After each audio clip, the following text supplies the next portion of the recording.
what do you think are some of the main categories of grieving parts? Because I've been interested in this because I've Yeah. thinking of grief as like one part, and I now think of it as like this big cluster of possible parts that we cycle through when we're grieving. Yeah, so my sense of it is this. Grief is a biological but also psychological and spiritual phenomenon. Yeah. And there is some wisdom in grief, and if we just let the grief move through the system, it tends towards healing, right? So it begins with feeling a lot of pain, but it ends with feeling a lot of gratitude and honoring and recognizing that the depth of the sadness is actually the depth of love. And Yes. then it's just, I think it's the most beautiful thing that there is in human life, to grieve. Hmm. And, and it can be amazingly healing Yes. to be able to grieve. But if we have parts that have burdens, they can avoid going there. Because actually feeling how much you love someone, it can be pretty painful in the moment because it's so intense. And so there are parts that are scared to do it.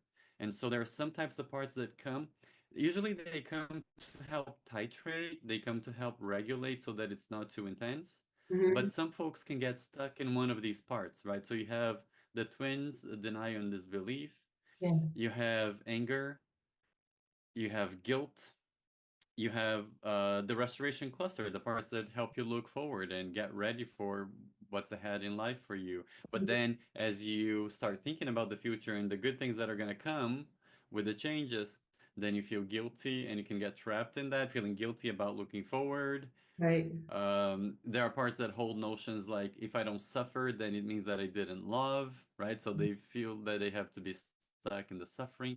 There can be a bunch of protectors or parts that hold specific beliefs, and a lot of this is legacy beliefs Yeah. that get the process stuck. So working with grief is not about unburdening the part holding grief.